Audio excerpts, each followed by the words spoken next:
네, 개천절 연휴를 맞아 많은 분들이 나들이 계획 세우셨을 텐데요. 연휴 날씨가 썩 좋지 못하다 이런 전망이 나왔습니다. 기상청은 특히 지진 피해 복구 작업이 진행 중인 지역에 이 호우 피해가 없도록 미리 대비해달라고 당부하고 있습니다. 네, 김동혁 기상 전문 기자와 함께 연휴 날씨 살펴보겠습니다. 안녕하세요. 네, 안녕하세요.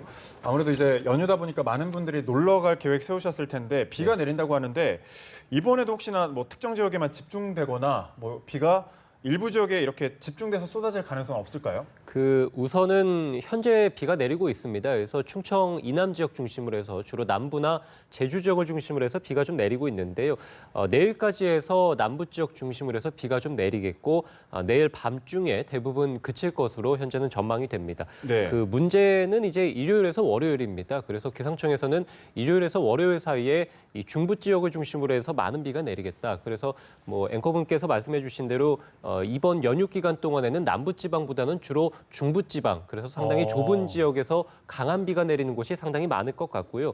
그 국지성 호우가 좀 예상이 됩니다. 주로 일요일에서 월요일이라고 기상청은 얘기를 했습니다만 주로 일요일에 많은 비가 내리겠고요. 일요일 오전부터 이 서울이라든지 경기 서해안 지역을 중심으로 해서 한 월요일 새벽 정도까지 강한 비가 집중이 되다가 또 시간당 30mm 안팎 정도 기록을 하다가 한 월요일 오전 정도부터 해서는 그칠 것으로 전망이 됩니다. 그래서 연휴 기간 동안에 일요일부터 한 월요일 한 오전 정도까지 중부지방에서 강한 비가 내린다. 이렇게 보시면 되겠습니다. 네, 연휴에 여행 계획 세우신 분들은 이번에도 좀 틀리면 안 되나 이렇게 생각하실 것 그러니까요. 같습니다.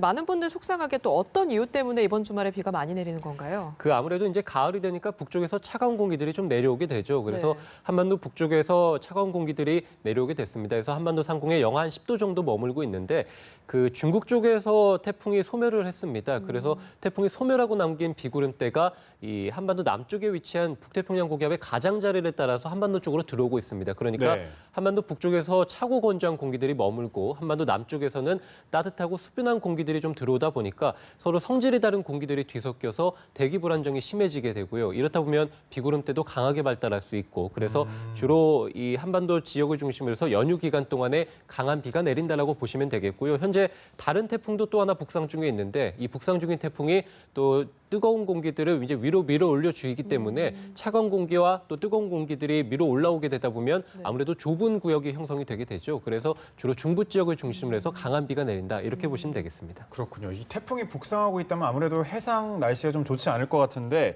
배를 이용해서 좀 섬을 오가는 게 어려울 수 있겠네요.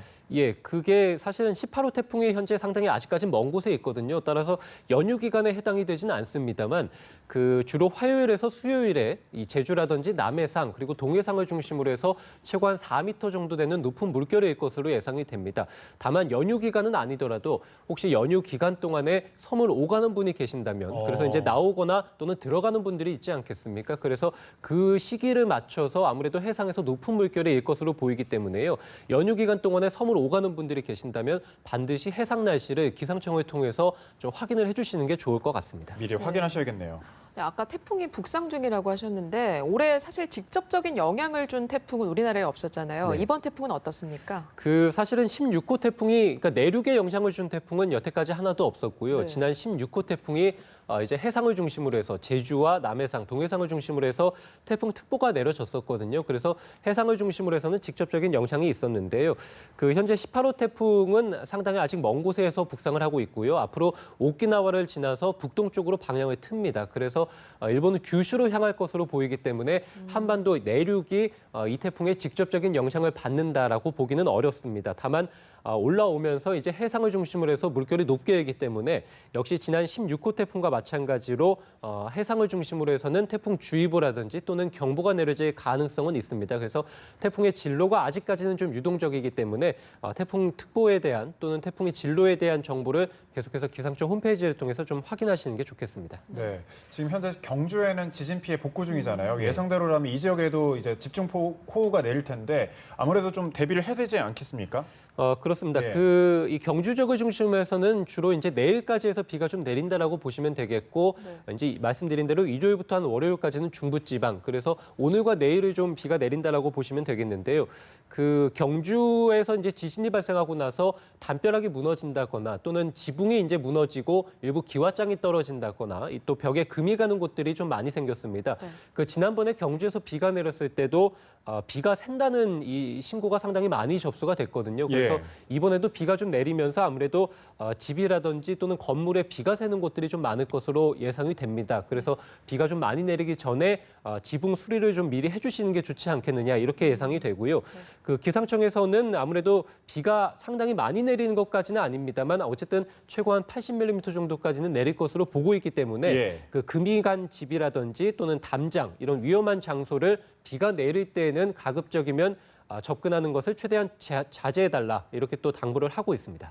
네, 이번에 이 경주 지역에 피해를 준 5.8 지진 원인을 찾아보니까 양산 단층이 활성화됐다 이런 분위기가 좀 지배적이었는데 네. 어제 완전히 새로운 분석이 나왔습니다. 그렇습니다. 그 아무래도 이제 진앙이라고 합니다. 그래서 네. 지진이 발생한 표층을 우리가 점을 찍어 보면 양산단층 주변에서 대부분 발생했기 때문에 양산단층이 원인이 아니냐. 그리고 네. 이 양산단층이 활성단층이다. 그러니까 지진이 앞으로도 발생할 수 네네. 있는 단층이다. 이런 전망이 상당히 많았는데 결론들이 많았는데요.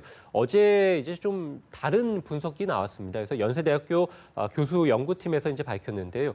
단층대 그러니까 지진이 발생해서 땅이 이제 갈라져 있고 그 갈라져 있는 면들의 방향을 보니까 양산단층은 경주를 중심으로 해서 남북으로 뻗어 있는데 이 양산단 그 밖에 이제 지진이 발생했던 단층 면들은 양산단층과 가로지르는 면들 그러니까 양산단층 주변에서 가로지르는 면들에서 발생했다는 겁니다. 그러니까 양산단층 주변에 어떤 새로운 단층대에서 이번 경주 지진이 발생하지 않았느냐 이렇게 이제 어제 분석을 좀 내놨습니다. 그래서 지금까지 사실 양산단층이 원인이고 이 양산단층이 진짜 활성단층이냐에 대한 이 논쟁들이 상당히 많아졌는데 어제 나온 분석을 통하면 양산단층이 원인이 아니게 되는 것이기 때문에 지금까지의 논쟁이 어떻게 보면 좀 지금까지의 논쟁들이 좀 무의미한 것 아니냐 이렇게 또 볼 수 있는 새로운 시각에 대한 분석이 좀 나왔습니다. 그래서 앞으로 양산단층 그리고 그 주변의 다른 단층들에 대한 경주 지역의 다른 단층들에 대한 얘기들이 좀 불붙지 않을까 이렇게 또 예상해 볼 수 있겠습니다. 네, 계속된 연구와 분석이 필요해 보이는군요. 네, 김동혁 기상전문기자였습니다. 고맙습니다.